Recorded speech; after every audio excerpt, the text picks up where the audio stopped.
Hello! Why am I laughing?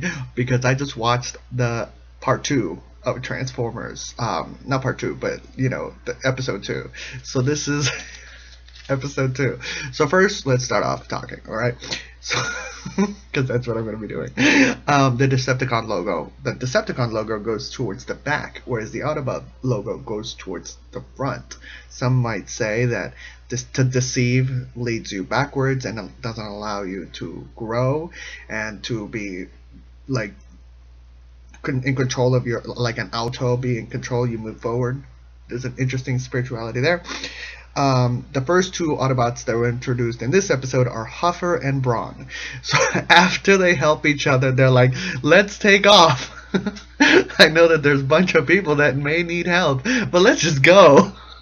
Like, what kind of hero are you, dude? Then you've got Trailblazer is introduced who has a sports field. And so it's like, why didn't you use this before? Then they're talking to the humans, and the humans are like, where'd you come from? We came from Cybertron, which is far away, but not that far away because it only took us a couple seconds to get here from Cybertron when we were in the battle. We didn't have to go through a jump warp, as you have seen in the previous episode. So, and then in future episodes, you'll realize how close Cybertron really is. It might as well be right next to the freaking moon. Hound can make holograms. You learn that. Mirage can turn invisible, which is an interesting thing. And Hound, hologram, all these become plot points for later episodes. Sorry. Transformers are in Arizona, if you didn't realize that out by now. Casey Kasem does the voice for one of the Transformers. So here, I'm going to throw out a couple quotes that Megatron says.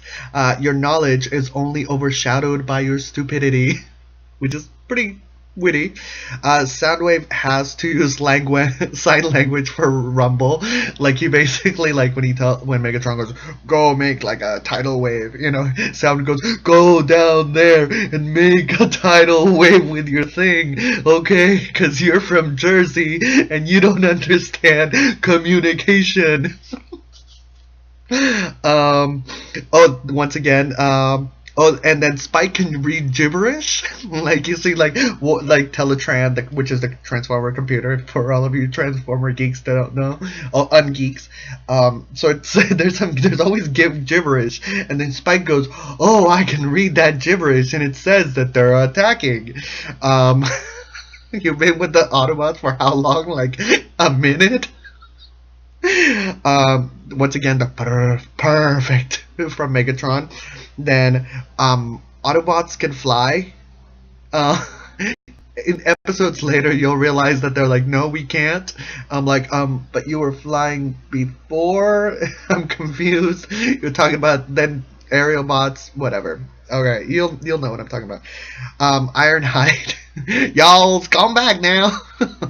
It's like from Texas. I'm not quite sure where the Autobots got their accents.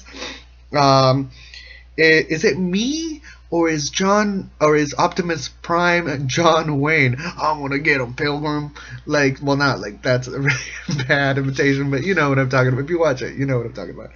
Starscream has lasers, but uses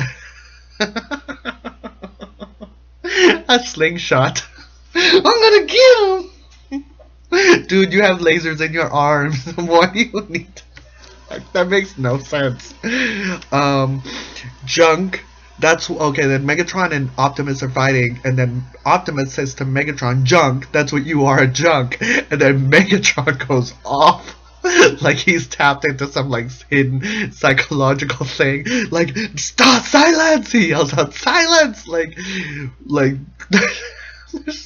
Like, did Megatron, did your parents tell you were junk? Did your dad beat you and call you junk?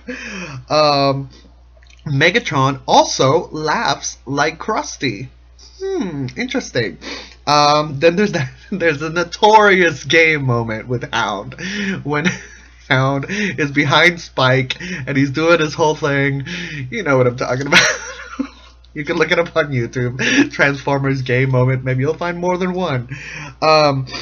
We can't ignore the danger. We must conquer it. Interesting. Deep, deep thoughts. Ruby Crystal. Oh, I was gonna look this up. I'll look this up in the next episode. But are there such thing as Ruby Crystal mines in Burma? I'm sure there are, but I'm sure they don't look like the cartoon. But they're out there. You only proved you're defective mentally. I forget. That's a quote. I think Megatron says to Starscream. Then you start to further understand that Starscream is a scientist. That's why he has to prove things. And Megatron is a war guy because he's like, I don't even care. I'm just gonna go ahead and do it. Oh, here's an interesting quote from Megatron, which is interesting because Megatron doesn't really know how to control power himself.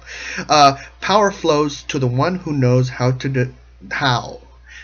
Let me say it again. Power flows to the one who knows how. Desire alone is not enough. Interesting. That's very Kabbalistic, I think. Time makes all things possible.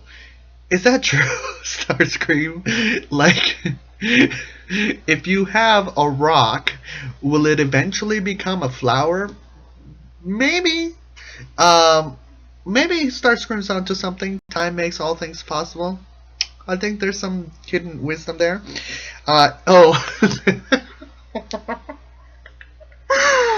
In the Strike Force, when Megatron says compile a Strike Force, there is who is the orange guy?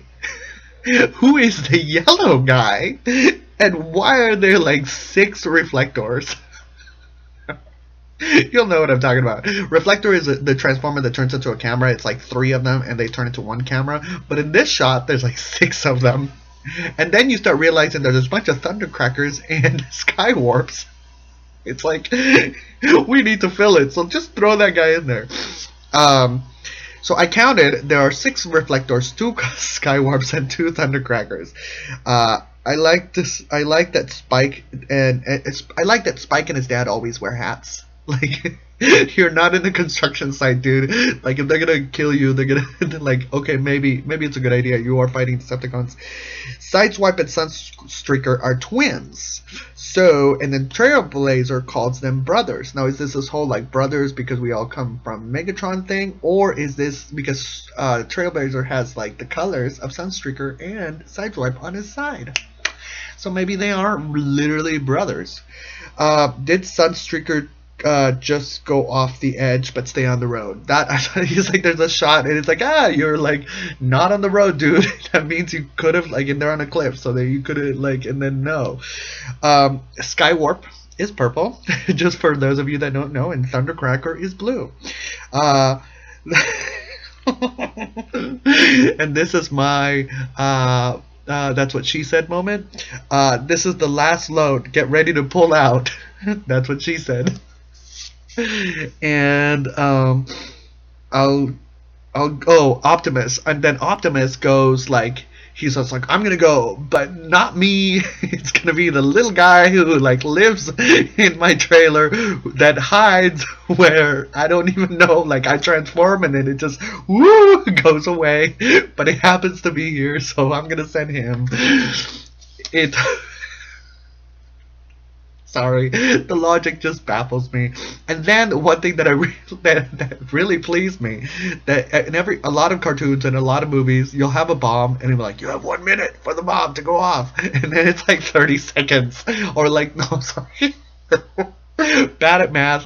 There's like 30 minutes in between, and then the bomb hasn't gone off yet. In this episode, it does go off exactly. If you count it, it goes off exactly, even with the transition, whatever.